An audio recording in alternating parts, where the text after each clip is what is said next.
নন্দিনী, দাঁড়াও, শুনতে পাচ্ছ? কেমন যেন একটা অদ্ভুত আওয়াজ এলো। হ্যাঁ গো, আমারও মনে হলো যেন কেউ খুব কষ্টে গোঙাচ্ছে। কোথাও কেউ আহত হয়েছে নাকি? আওয়াজটা খুবই যন্ত্রণাদায়ক। কোথাও কোনো বন্য জন্তু তো নয়, নাকি এই ঘন জঙ্গলের ধারে কোনো অসহায় প্রাণীর শিকার হয়ে গেছে? বাঁচাও, কেউ আছো? আমাকে সাহায্য করো। এটা তো মানুষের গলার আওয়াজ মনে হচ্ছে। চলো দেখি, কেউ নিশ্চয়ই বিপদে পড়েছে।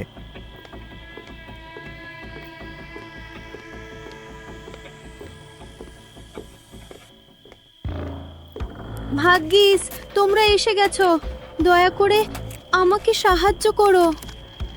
হে ভগবান, এ এ তো একটা ঘোড়া কথা বলছে। নন্দিনী, পালাও। এটা নিশ্চয়ই কোনো মায়াবী রাক্ষস, নয়তো কোনো ভূত। ভয় পেও না, আমার উপর বিশ্বাস করো। আমি কোনো রাক্ষস বা দানব নই। আমি শুধু একজন পথিক যে নিজের পথ হারিয়ে ফেলেছে। তোমাদের এই পৃথিবী আমার কাছে একেবারেই অচেনা। আমি খুব অসুস্থ। আমার মধ্যে হাঁটার মতো শক্তিও আর অবশিষ্ট নেই। অরুণ, দেখো তোর চোখ দুটো, কতটা কষ্ট লুকিয়ে আছে। কোনো রাক্ষস এত অসহায় চোখে তাকাতে পারে না। দয়া করে আমাকে আপনাদের বাড়িতে নিয়ে চলুন। আমার শুধু একটু খাবার আর মাথা গোজার একটা জায়গা দরকার। আমি আপনাদের কোনো ক্ষতি করব না। ঠিক আছে, ভয় পেও না। তুমি আমাদের সঙ্গে চলো। যতদিন ইচ্ছা আমাদের বাড়িতে থাকবে। আর যেদিন তোমার মন চাইবে বা তুমি পুরোপুরি সুস্থ হয়ে যাবে, সেদিন খুশি মনে নিজের বাড়িতে ফিরে যেও। নন্দিনী ঠিক বলেছে। তুমি যদি সত্যিই বিপদে থাকো, তাহলে আমরা তোমাকে এভাবে মরতে ফেলে রাখতে পারি না। এসো, আমার ভর ধরো।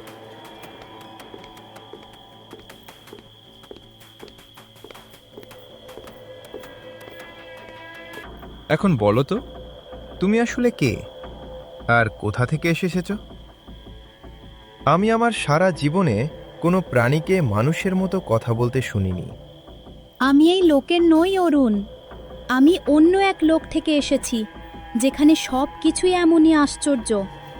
আমি শুধু ঘুরতে বেরিয়েছিলাম, কিন্তু এই পৃথিবীর পরিবেশ আর পথঘাট আমাকে বিভ্রান্ত করে দিয়েছে।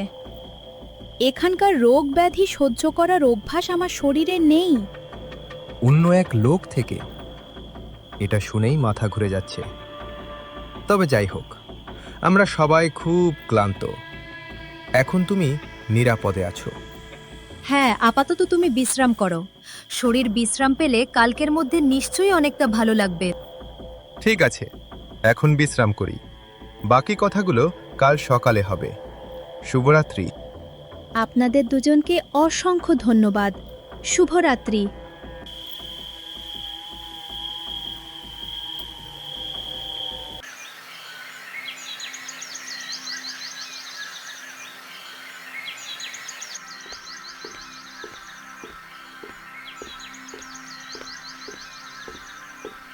ওরে অরুণ, বাইরে বের হয়ে আয়। অনেক দিন হয়ে গেল লুকোচুরি খেলছিস। আজ হয় আমার টাকা বের হবে, না হয় তোর বাড়ির জিনিসপত্র। মাখনলালজি, আর একটু সময় দিয়ে দিন। ফসল তো প্রায় কাটার সময় হয়ে গেছে। আমি পয়সা করে আপনার সব টাকা শোধ করে দেব।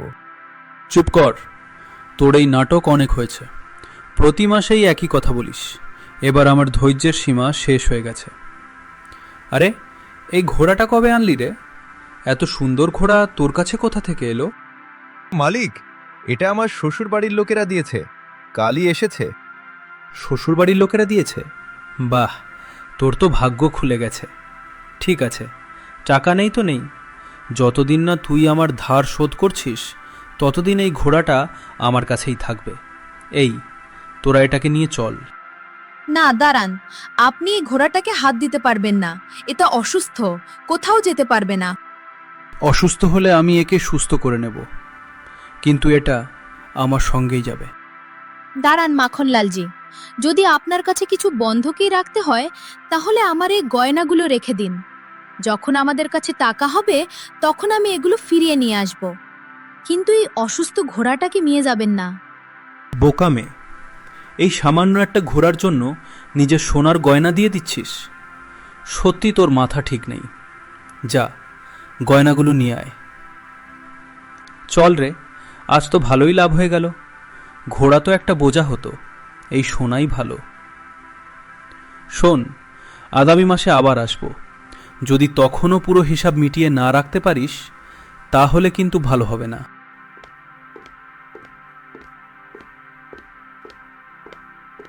নন্দিনী, তুমি এটা কি করলে? তোমার মায়ের শেষ স্মৃতিচিহ্নটাও দিয়ে দিলে। নন্দিনী, তুমি আমার জন্য তোমার সবচেয়ে মূল্যবান সম্পদ ত্যাগ করে দিলে। তোমাদের দুজনের এই দয়ার প্রতিদান আমি কখনোই বৃথা যেতে দেব না। চুপ কর পাগল, আবার উপকার কিসের? যেদিন থেকে তুমি আমাদের বাড়িতে এসেছো সেদিন থেকেই আমার মনে হচ্ছে যেন আমার হারিয়ে যাওয়া ছেলেকে ফিরে পেয়েছি। তুমি আমার কাছে শুধু একটা ঘোড়া নও, এখন তুমি আমার ছেলের মতো। আর একজন মায়ের কাছে তার সন্তানের নিরাপত্তার সামনে এই সোনা রূপা তো দূরের কথা, পুরো পৃথিবীর সম্পদও থেকেও। নন্দিনী মা, আপনি আমাকে ছেলে বলে যে সম্মান দিয়েছেন, সেই ঋণ আমি আমার শেষ নিঃশ্বাস পর্যন্ত ভুলব না। আমার লোকে কথার অনেক মূল্য। আজ থেকে আপনাদের নিরাপত্তা আর আপনাদের সুখ সমৃদ্ধির দায়িত্ব আমার। কথা তো ঠিকই বলেছ নন্দিনী, কিন্তু মাখনলাল আগামী মাসে আবার আসবে। যদি আমরা ধার শোধ করতে না পারি তাহলে সে আমাদের বাড়ি থেকে বের করে দেবে। চিন্তা করবেন না, ভগবান যখন এতদিন সঙ্গে ছিলেন তখন সামনেও নিশ্চয়ই কোনো না কোনো পথ বের করবেন। চলো বাবা, অনেক কথা হয়েছে, এখন মাঠে যাওয়ার সময়। আমরা সবাই মিলে পরিশ্রম করলেই আর ফসল ভালো হলেই মাখনলালের ঋণ শোধ করতে পারবো।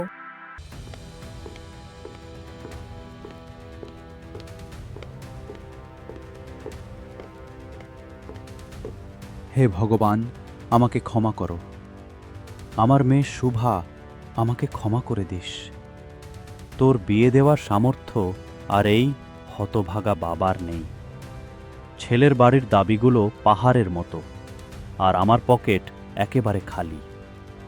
আমি বেঁচে থেকে আর কি করব? দাঁড়ান কাকা, আপনি এটা কি সর্বনাশ করতে যাচ্ছেন? কাকা, নেমে আসুন, এটা কি পাগলামি করছেন? আমাকে ছেড়ে দাও অরুণ, আমাকে মরে যেতে দাও। মরে গেলে অন্তত এই অপমান থেকে তো বাঁচব। এমন কি হয়েছে কাকা? আগামী সপ্তাহেই তো আপনার মেয়ে শুভার বিয়ে। খুশি হওয়ার বদলে আপনি এসব কি করছেন? কিসের বিয়ে নন্দিনী? গত রাতে ছেলের বাড়ির লোকেরা এসেছিল। তারা বলল, যদি বাড়ির দরজায় চকচকে বড় গাড়ি আর হাতে 5 লাখ টাকা নগদ না দেখি তাহলে বরযাত্রী আসবে না।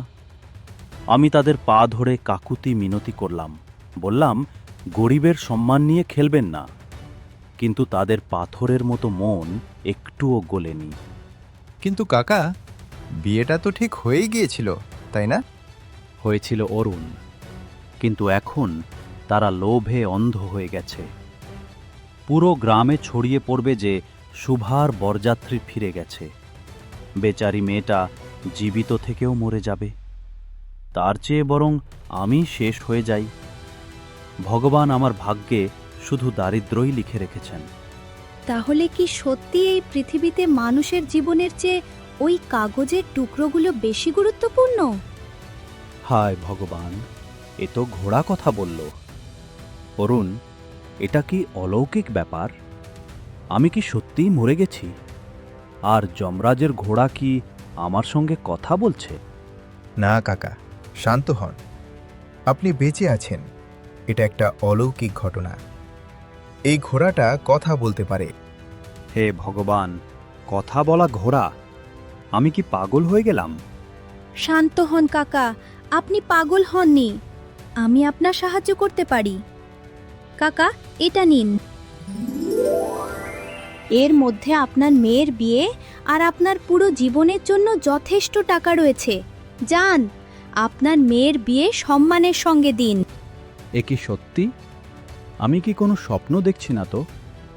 বাবা, তুমি যেই হও না কেন, আমার কাছে তুমি স্বয়ং ভগবান। দাঁড়ান কাকা, একটা শর্ত আছে। যদি আপনি কাউকে বলেন এই টাকা কোথা থেকে এসেছে, অথবা আমার কথা বলতে পারা সত্যিটা যদি কারো জানা হয়ে যায়, তাহলে সেই মুহূর্তেই আপনার মেয়ে বিধবা হয়ে যাবে। মনে রাখবেন, এটা গোপনই থাকতে হবে। না, আমার মুখ কখনো খুলবে না। আমি আমার মেয়ের সুখের ওপর কখনো আঁচ আসতে দেব না। আপনার এই উপকারের ঋণ আমি কিভাবে শোধ করব?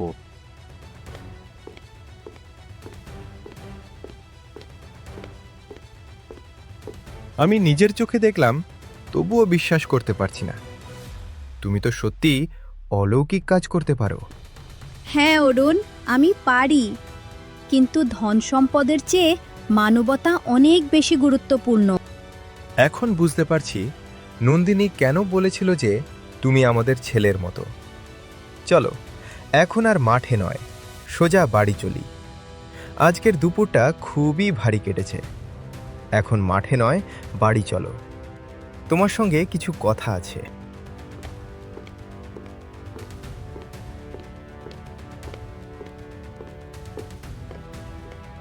আরে তোমরা ফিরে এলে কেন?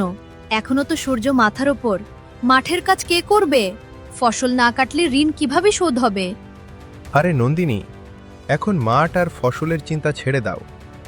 তুমি দেখনি এই ঘোড়াটা কাকার জন্য কি করেছে? এটা একটা জাদুকরি ঘোড়া নন্দিনী। এটা আমাদের যত খুশি তত টাকা দিতে পারে। এখন আর আমাদের পরিশ্রম করার কোনো দরকার নেই। দাঁড়ান অরুণজি, হয়তো আপনার একটা ভুল ধারণা হয়েছে। আমি কোনো সোনার খনি নই। আমি একজন মানুষের মাত্র একটি ইচ্ছাই পূরণ করতে পারি। আমি আমার শক্তি সেই বৃদ্ধ কৃষকের জন্য ব্যবহার করেছি, কারণ তার জীবন বিপদের মুখে ছিল।